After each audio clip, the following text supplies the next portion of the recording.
Nói xong mày từ là ra cái dịp mày một tuần này á, thì mẹ cũng bắt mày cái tháng này là cái tụi kia rồi nhá. Mày bảo cái con chó mày để dịp mày để chạy cái tao mày. Ô cái này được một tuần tít ở trên đấy á. Mẹ mày. Không đánh phụ nữ. Mày nhìn tao có phải chồng mày nó tịch bố mày. Bà này nó ở trên bao cả làm cái thằng kia không có quê, thằng kia nó làm ở đâu? Thằng Nam Sơn nó làm ở Quảng Ninh. Thằng này cái thằng bố ở đây á? Không, nó làm Quảng Ninh. Quảng Ninh à? Không phải, ở Bắc Ninh thôi. Nó làm Bắc Ninh. Nó là có cao sườn 300 mét rồi, chính là tôi là. Mẹ này. Cái thằng sao đó? Mà thật là chết này, tôi không trồng mất tục cho cái thằng này đâu nhá. Nhìn cái thằng tao thế. Tôi cho cẳng cái đỉnh cái thằng mà không chết này. Bố mày. Có phải cái không phải không biết cái là những mua các tủ thủy và khu khác có một cho sắm tủ. Nãy vừa chờ ra là. Có gì thế chứ cũng than được có gì thế chứ cũng có không khất để lâu liền của anh. Hả? Bây giờ rồi, cũng tôi bây gì, ý gì cậu rồi. Gì cũng tôi tụi nó kia cũng chạy chết cháu bé. Mà cũng cháu chết chứ. Tôi có những khử kìa. Không bao giờ bây giờ chờ lắm. Có bao giờ chạy, có gì thầy mà nó cũng có không khất cái sắm tủ, có cái sắm tủ. Có thứ hai. Bây giờ chờ mà bố mặt này. Có tay. Có lúc số tôi nhớ tôi hút lên tôi thầy ta xin nào. Thầy ta xin, muốn không nào? Lúc mày cũng mua à? Mày thì tôi cho mày đi xử lý trên trái luôn nhá. Tôi báo cáo như mày như thế. Bố mày. Nó có lúc mà khai số cảnh á. Thế mà không? Thế mà cũng nhà thầy một cái sáng chưa ra mấy cái lò. Sao rồi?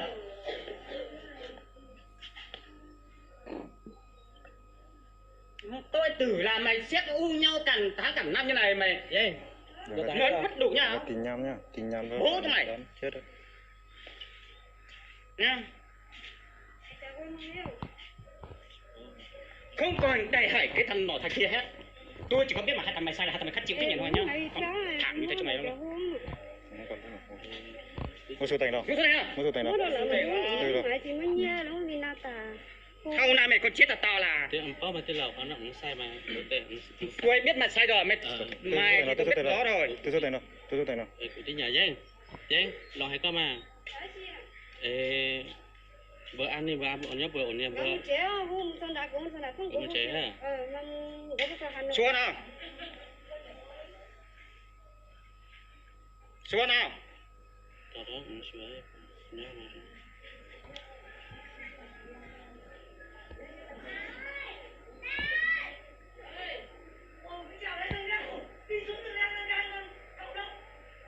Cú sa thì tí này tôi nhớ rồi dùng trâu xưa này của nhau khuất tập pháo hay là tí tua nó. Chả tí này tôi xưa này nó sư. Cái mắt mày. Một khi là tôi móc mẹ cái mắt mày vứt lên trên trời luôn. Đi mẹ thằng chó hứa mày. Mày hớn lắm rồi đấy. Đi mẹ sư cha mày.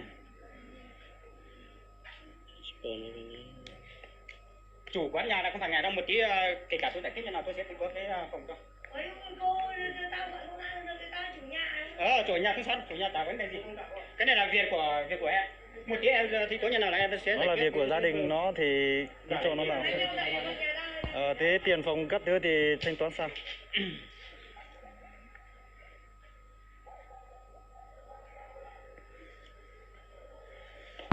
Làm sao nhá? Có tiền chỉ có nó.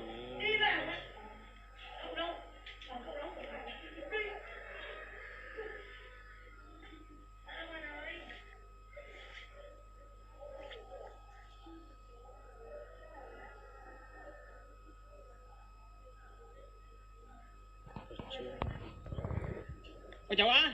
Thế giờ số bán cho mình chỉ chụp bò rồi.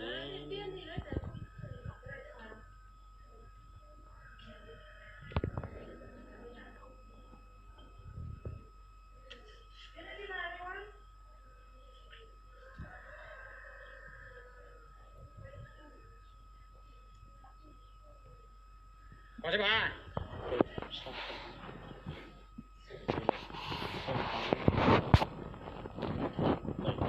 Không tán ăn tán à? Từ từ nha.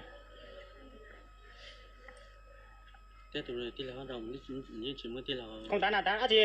085878 Á gì? 5135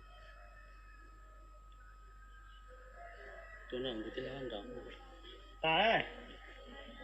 Cú tua cô sơ thả.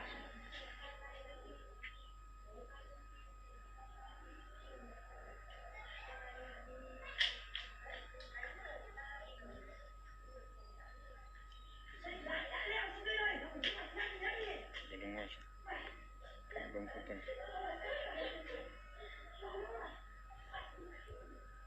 Không ta, nào ta có phải không?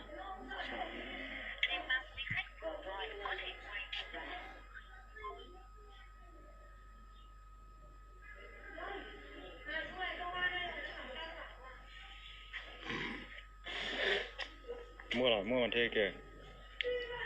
tôi biết rồi tôi coi rồi Tôi tiến vào trận tổng sao nào?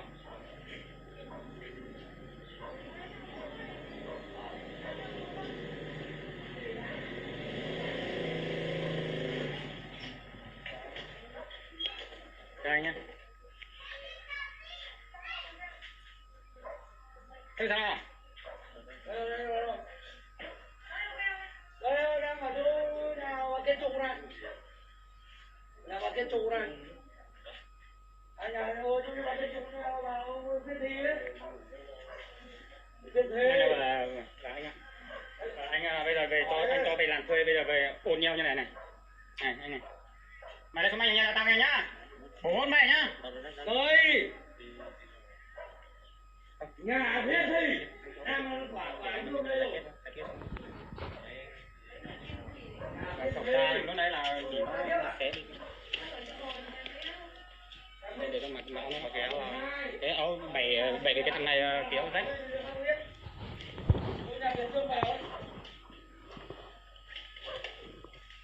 Thế là ai đánh anh? Anh đánh... Không bao giờ đấy. Đây là vợ tôi. Bảo với nhau đó. Vợ anh gì?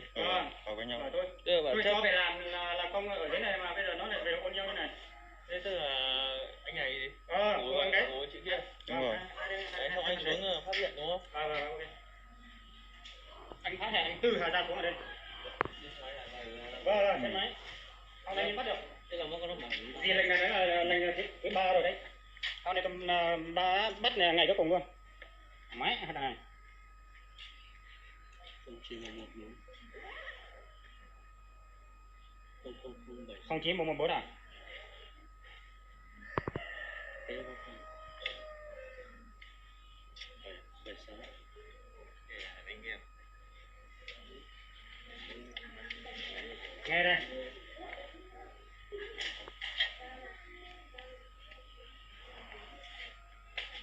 Thật ra cái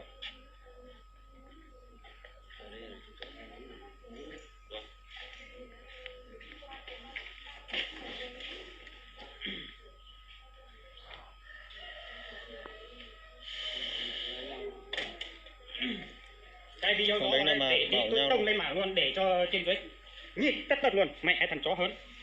Bố gì thằng chó hơn. Mẹ mày cắt mẹ thằng chó.